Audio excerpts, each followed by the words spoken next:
Hybridisation हमें क्या पता बताती है? हाइब्रिडाइजेशन का फ़ायदा क्या है? हाइब्रिडाइजेशन हम क्यों पढ़ते हैं? हाइब्रिडाइजेशन हमारे इर्द-गिर्द जितने भी मॉलिक्यूल्स हैं, उनकी फ़ॉर्मेशन के बारे में हमें पता बताती है। हम मीथेन जो कि सुई गैस का हिस्सा है, हम सोचते हैं कि ये मीथेन का मॉलिक्यूल कैसे बना होगा? कितने एलिमेंट होंगे, कौन-कौन से और किस-किस तादाद में मिले होंगे। हमारे पास अमोनिया गैस है, हमारे पास वाटर है जो डेली लाइफ का बहुत एसेंशियल कंपोनेंट है वाटर की। ये जो वाटर ड्रिंकिंग वाटर है, इसका जो स्ट्रक्चर है वो किस तरह होगा, वो कैसे बना होगा। ये स्ट्रक्चर का बनना, कितनी तादाद में एटम्स मिले हैं, किस रेशो में मिले हैं, ये सारी फॉर्मेशन उसकी कंपोजिशन के बारे में हमें हाइब्रिडाइजेशन पता बताती है। मैं अगेन यहाँ पे एक और मिसाल आपकी खातिर पेश कर देता हूँ। घरों में या कहीं पे भी आप किसी भी मार्केट से अच्छा खाना खाते हैं, आप घर में खाना अच्छा बना रहे हैं तो आप पूछते हैं कि इसकी रेसिपी क्या है, इसमें कितने मसाला जात ऐड किए गए हैं, कितना नमक ऐड किया गया, कितना पानी ऐड किया गया, कितना चिकन मटन या सब्ज़ी ऐड की गई है। तो उसकी कंपोजिशन से पता चलने के बाद, उनकी मिक्सिंग पता चलने के बाद हमें मालूम होता है ये चीज़ ऐसे बनी है। Same is the case here. हमें इनकी यूँ कह लें कि आपने इसका लेबॉर्ट्री करनी है, आपने देखना है कि इसमें मीथेन सबसे पहला एग्जांपल है, ये कैसे बनी है। First of all you have to calculate central element. सबसे पहले आपने सेंट्रल एलिमेंट को देख लेना। मैं वन बाय वन तीनों एग्जांपल्स को डिस्कस करूंगा। First of all, hybridisation is mixing process. सबसे पहला पॉइंट आपने याद रखना है, ये किस चीज़ की मिक्सिंग है? This is mixing of atomic orbitals. Atomic orbitals आपस में मिक्स होते हैं like S, P, D and F. जब मिक्स होने से पहले इनकी शेप और एनर्जी डिफरेंट होती है, आपस में मिक्स होते हैं। मिक्स होने के बाद मॉलिक्यूलर ऑर्बिटल बनाते हैं जिनकी शेप और एनर्जी सेम हो जाती है। आपके पास कुछ डिफरेंट फ्रूट्स हैं लाइक बनाना, स्ट्रॉबेरी, मैंगो। अब बनाना, स्ट्रॉबेरी, मैंगो, इनकी शेप भी अलग है और इनकी एनर्जी भी अलग है। आप एक जूसर लें, उसमें दूध डाल दें, शुगर डाल दें, बनाना, मैंगो, स्ट्रॉबेरी ऐड कर दें, ब्लेंड करें। जब वो शेक बन जाएगा, जब वो मिक्स हो जाएंगे, अब उनकी शेप और एनर्जी एक जैसी रहेगी। जब आप सिप लेंगे, उसमें बनाना का अलग टेस्ट होगा, स्ट्रॉबेरी का अलग होगा, मैंगो का अलग। अलग मीन्स वो अपना अपना मिकदार के मुताबिक टेस्ट होगा। This mixing process is called. ये मिक्सिंग थी फ्रूट्स की, यहाँ पे मिक्सिंग है ऑर्बिटल्स की। और वो ऑर्बिटल्स कौन कौन से हैं? एस, पी, डी और एफ हैं। याद रहे, मिक्स होने से पहले इनकी एनर्जी और शेप क्या होगी? डिफरेंट होगी। मिक्स होने के बाद इनकी शेप और एनर्जी क्या हो जाएगी? सेम हो जाएगी। sp3, sp2, sp ये टाइप्स हैं like d2 sp3, dsp3, f2 dsp3। यहाँ पे आपने जो FSC के सिलेबस में डिस्कस करना है वो sp3, sp2 और sp की एग्जांपल्स हैं। हम सबसे पहले एक स्ट्रक्चर बना लेते हैं मीथेन का, जिसमें कार्बन के साथ 4 हाइड्रोजन मौजूद हैं। सेंट्रल एलिमेंट की इलेक्ट्रॉनिक कॉन्फ़िगरेशन लिखें। C6, 1s2, 2s2, 2p2. This is ground state.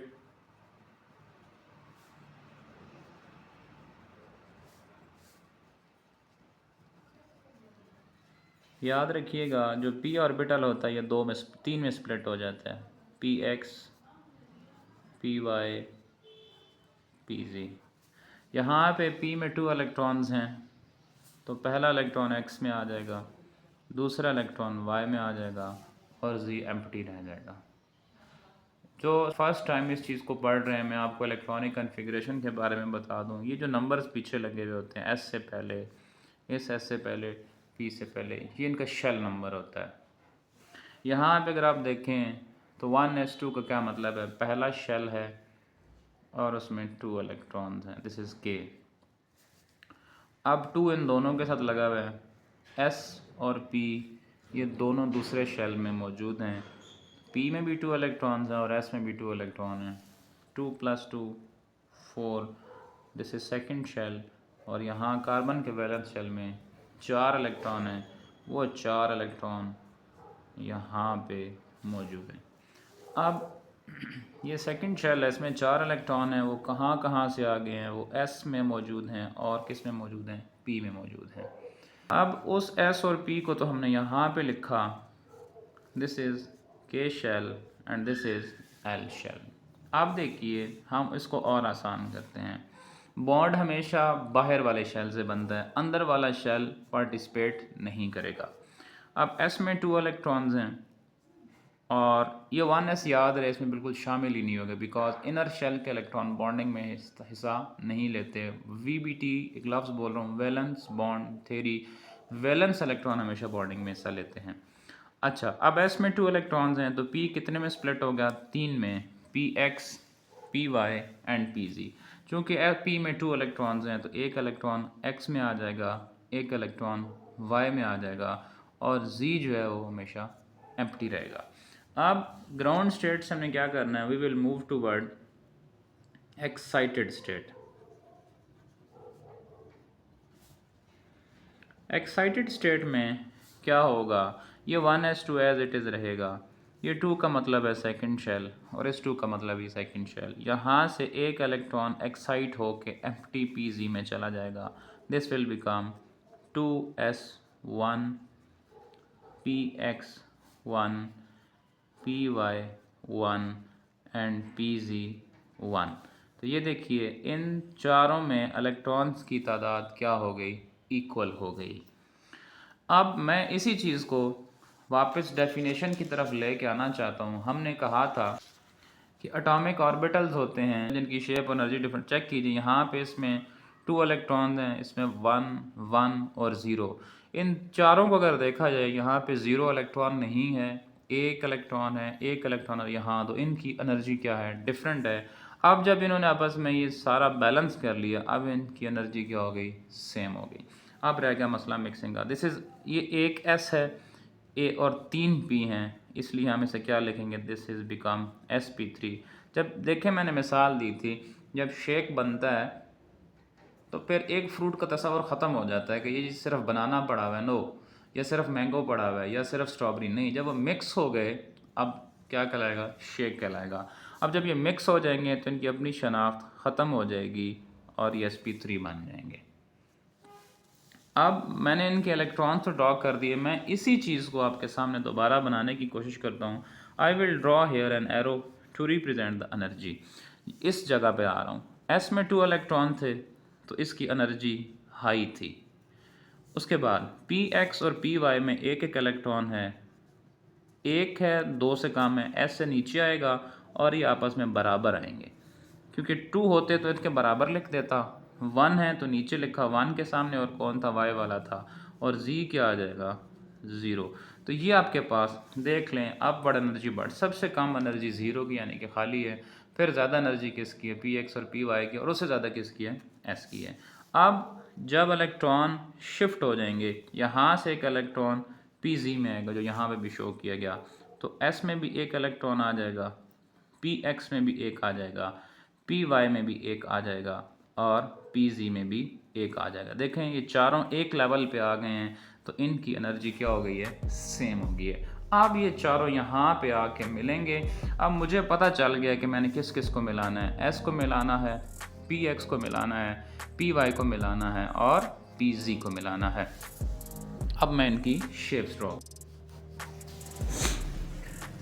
अच्छा जी, S को कैसे याद रखेंगे, जिन स्टूडेंट्स को अभी ऑर्बिटल्स के बारे में नहीं मालूम, मैं आपके लिए इस चीज़ को आसान करने की कोशिश कर रहा हूँ। S को हम स्फेरिकल लिखते होते हैं, लाइक टेनिस बॉल, और P जो होता है, this is called dumbbell, dumbbell. 2 लफ्ज़ होते हैं, डम्बेल, बेल दरमियान से डम हुई हुई है, दबी हुई है, या दूसरा क्या कह सकते हैं, जिस तरह एक्सरसाइज के लिए डम्बल यूज़ करते होते हैं, this is along P axis, और यहाँ पे इसी तरह this will be Y axis, और इधर थोड़ा आपने ड्रॉ कर लेना, दिस इज Z एक्सिस।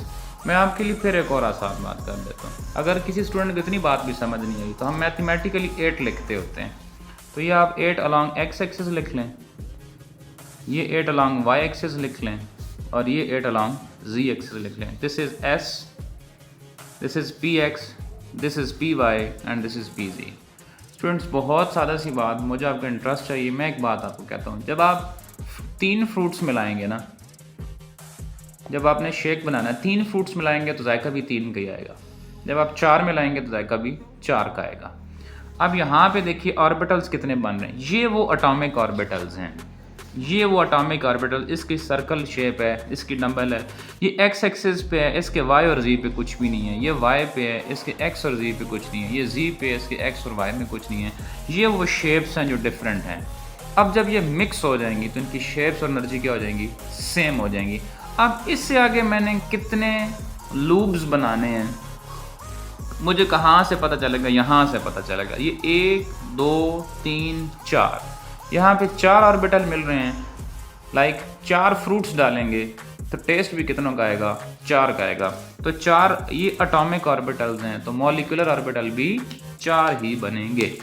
इन सारों को मिक्स करने के लिए मैं यहाँ पे एक चीज़ बना रहा हूँ, आपने ये चीज़ 4 टाइम रिपीट करनी है। अब ये कैसे याद रखा जाए, बहुत आसान, इसमें आपके लिए दुश्वारी नहीं होगी। आप बलून को तस्वर कर लीजिए, जिस तरह फूला हुआ बलून होता है, उसकी एक साइड पे नॉट लगी होती है, गिरा लगी होती है।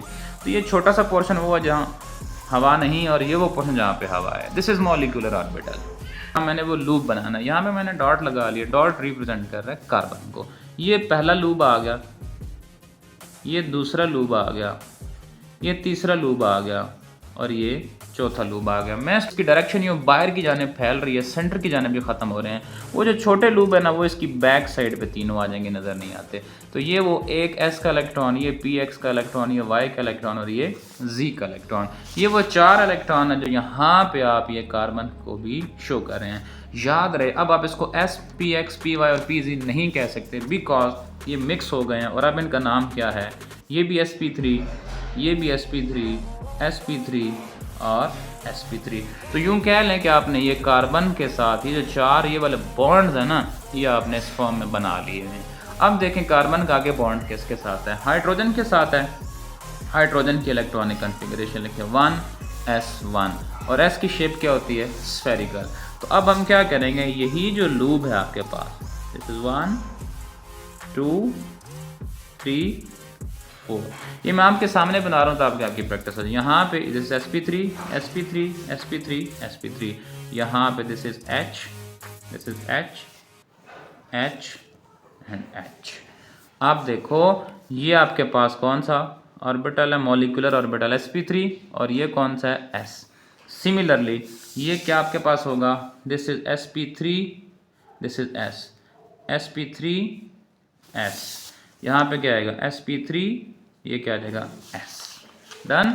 और अब यहाँ पे जो बॉन्ड एंगल होगा ये कितना होगा, 109.5, और कितने कॉर्नर्स हैं, 1 2 3 4। तो ज्योमेट्री कौन सी होगी, this geometry will be tetrahedral geometry. अब देखें ये आपके पास 1 2 3 4 sp3 हो गए, हेड ऑन, आमने सामने से मिल रहे हैं, किसके साथ, s के साथ। तो बॉन्ड कौन सा बनेगा, the bond will be sigma bond. Is it clear जी। आपको एक बात बता दूं, जब आप sp3 हाइब्रिडाइजेशन की बात करते हो, टेट्राहेड्रल बात जहन में रखनी है, बॉन्ड एंगल याद रखने हैं, सिग्मा, और ये वाला लूप जो है ना, ये कितनी बार बन रहा है, 1 2 3 एंड 4, ये 4 टाइम बन रहा है। तो दिस इज sp3। अब आते हैं अल्केन्स की तरफ। जितने भी अल्केन्स हैं वो सारे के सारे क्या होंगे, sp3 होंगे। हाँ, उनमें से ना कोई इलेक्ट्रॉन लूज हुआ वो, ना कोई गेन हुआ वो, like methane, ethane, propane, butane. I have to draw structure of ethane. ये मैंने स्ट्रक्चर बनाना है, तो मैंने देख लें 2 कार्बन आपके सामने मौजूद हैं। अब मैंने क्या किया, ये 1 2 3 4, मैंने यहाँ पे 2 डॉट लगा लिया। This is first loop. मैं अब ये बनाऊंगा 2 3 4, यहाँ पे भी 1 2 3 and 4। Done.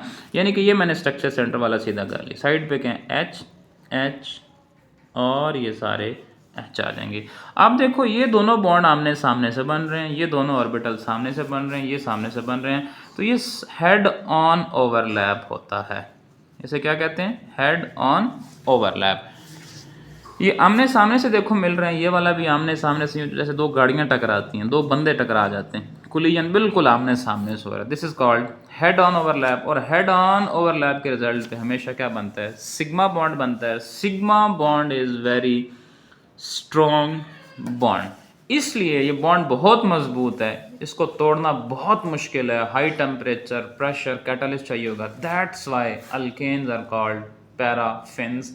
Para means less and affin mean reactive, बहुत कम रिएक्टिव करते हैं, बिकॉज उनका बॉन्ड क्या होता है? स्ट्रॉन्ग होता है। स्ट्रॉन्ग बॉन्ड क्यों होता है? क्योंकि हेड ऑन ओवरलैप से बनता है। हेड ऑन ओवरलैप से हमेशा स्ट्रॉन्ग बॉन्ड बनता है, that's why they are called paraffins. तो ये थे एग्जांपल हमारे पास sp3 हाइब्रिडाइजेशन। बुक रीडिंग बहुत ज़रूरी है, आप बुक को पढ़िए, इसके मुताल्लिक कोई सवाल हो तो ज़रूर आगाह कीजिए।